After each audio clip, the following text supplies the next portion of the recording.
So you can see this fabulous build that I've got in here. This is previously from the other video which I left off, which is 2 videos. There's going to be something up here or whatever, so you're going to be able to go and click and find that video, and then that'll be number 2, and then go back to the first one, or just go to the first one first, then second, and then this one. And then I'm going to be making another video which is going to be about the AIO water cooling. So this video I'm going to have packed with loads of stuff on it, like temps, overclocking, and gaming on here for the AIO cooling, the air cooling one, then the AIO cooling one. So it's going to be both the same sort of thing I'm going to be doing. I've got 64 gigabytes of DDR4 crucial memory RAM, and it's like 266 megahertz, I think they are. And I'm going to show you how you can take off like the accents off of there, you know, like the stuff which I should have showed you in the very first video.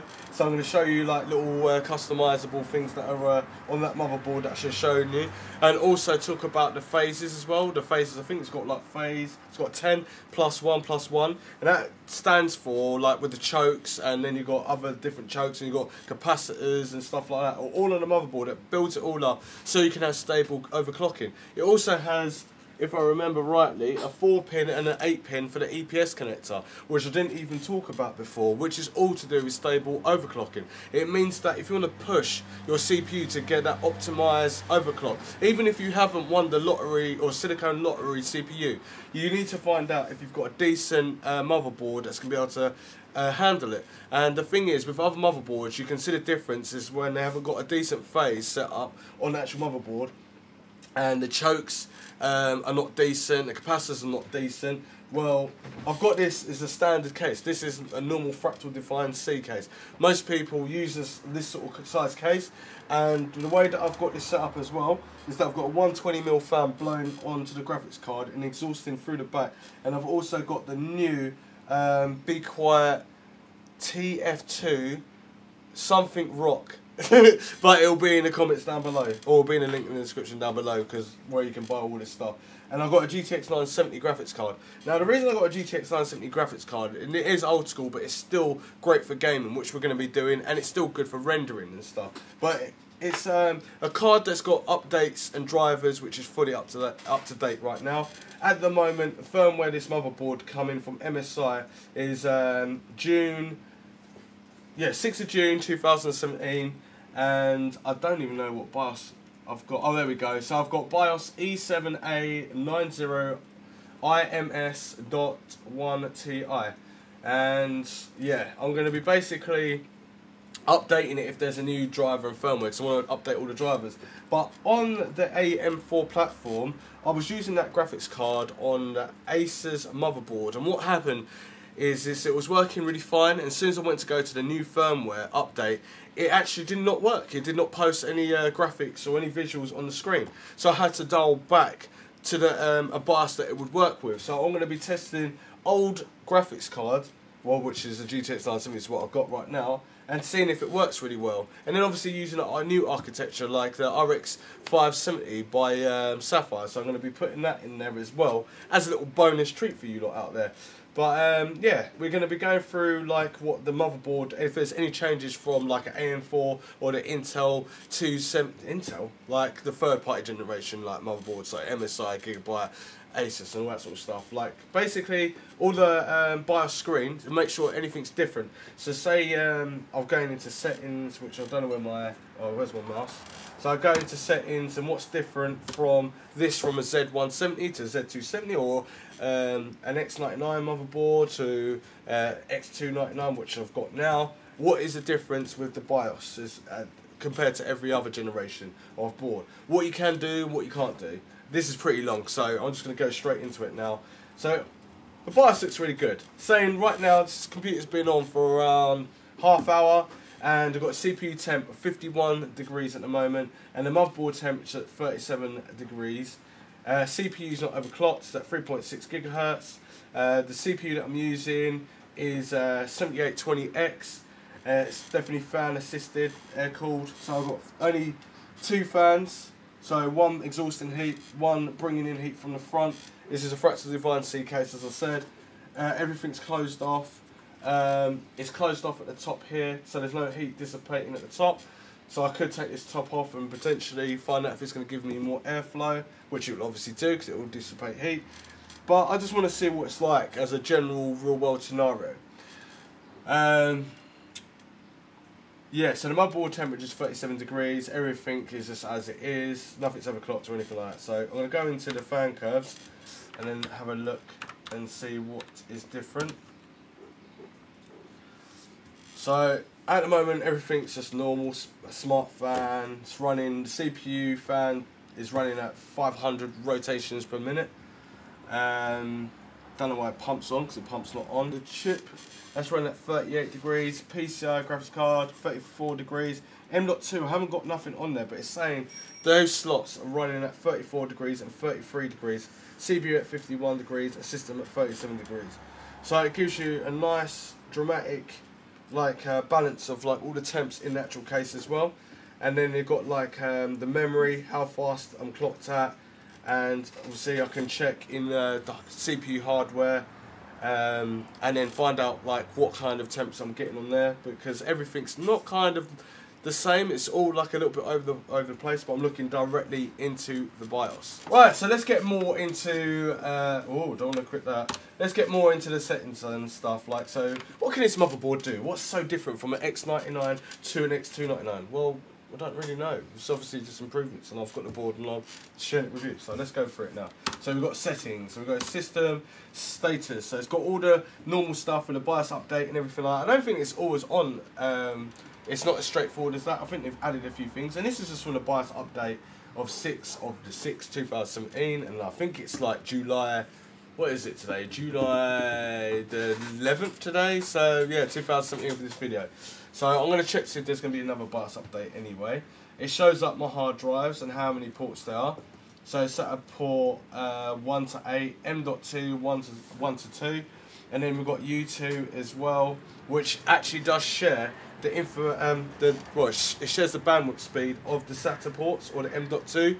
So just be wary about that. And obviously the PCI lanes, the higher the graphics, the higher the CPU, the more lanes you've got. But we've got, I think we've got like 44 lanes or something like that, or less lanes. I can't remember. I'm going to go and have a look anyway, make sure.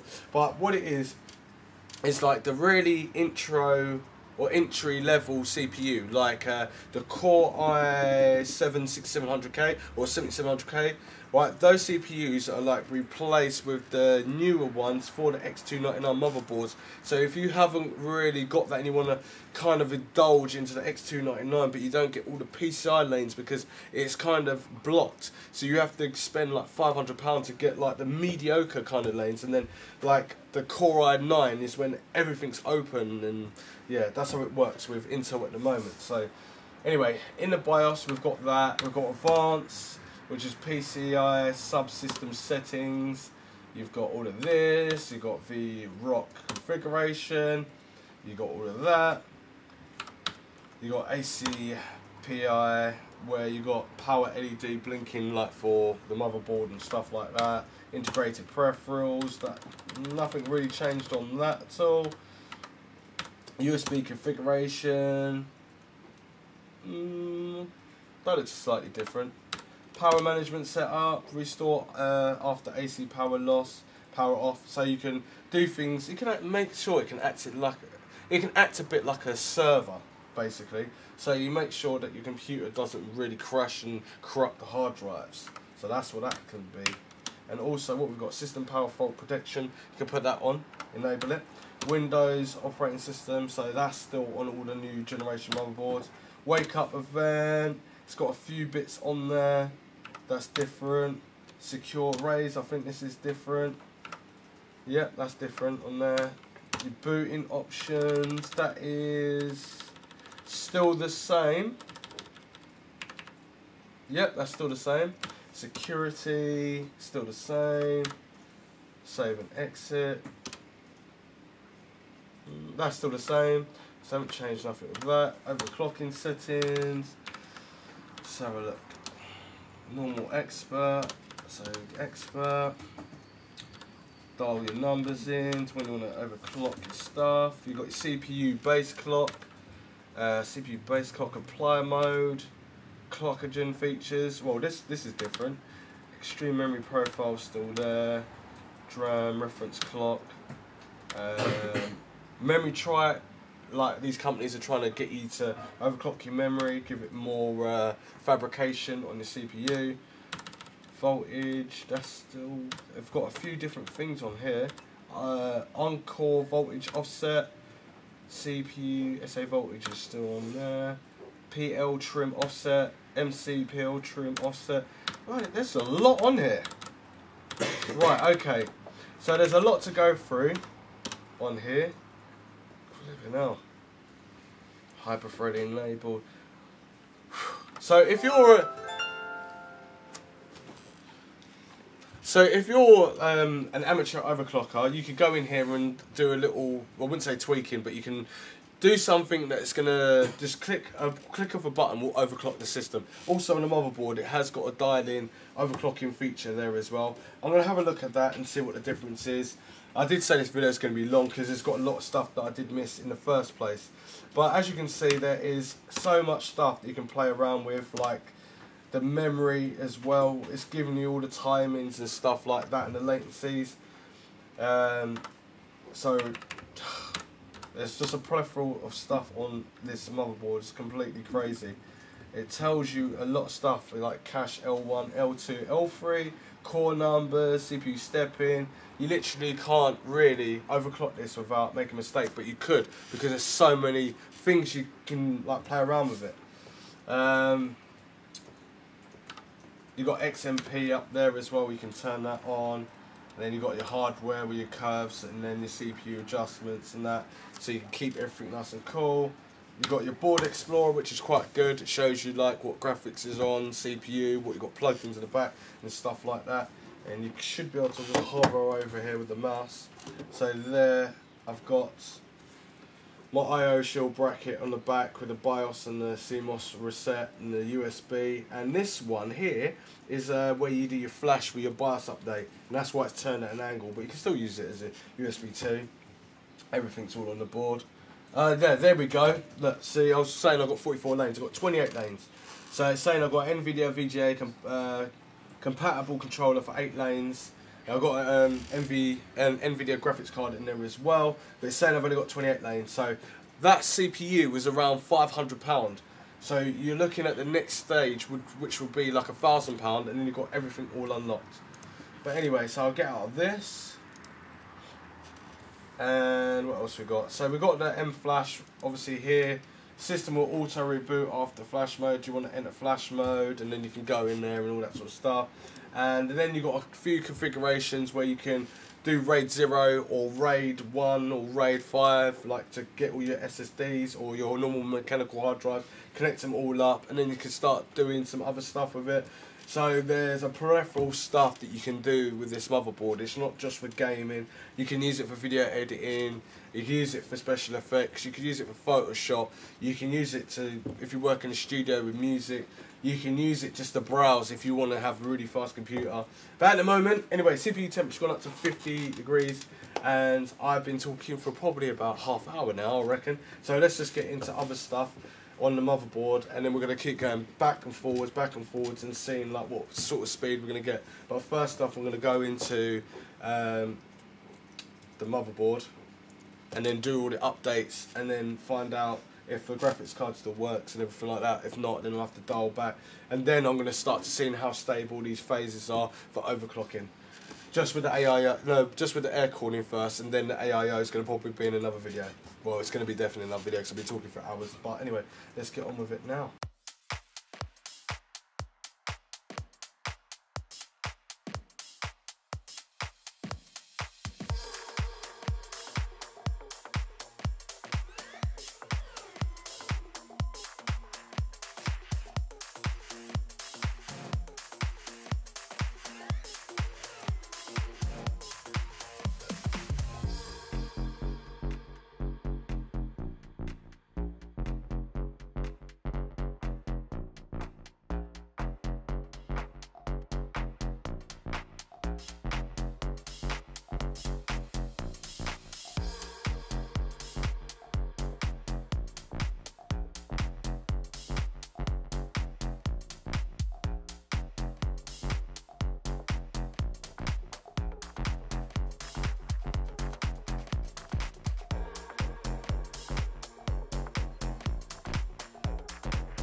push comes to shove, if you leave out wrong, are you holding on to my love? Are you holding on to my love? When push comes to shove, if you leave out wrong, are you holding on to my love? My love, my love, my love, my love, my love.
This is pretty much a long video, like 20 minutes long, but anyway, I have to end that video right there because you're going to all get bored and want to go to sleep. Your bottom of your cups are quite dry right now. You might need water. You might be thinking, what the hell is he talking about? Well, I don't even know what I'm talking about. Well, I kind of do. I know what I'm talking about that stuff, but I'm not about life, don't worry.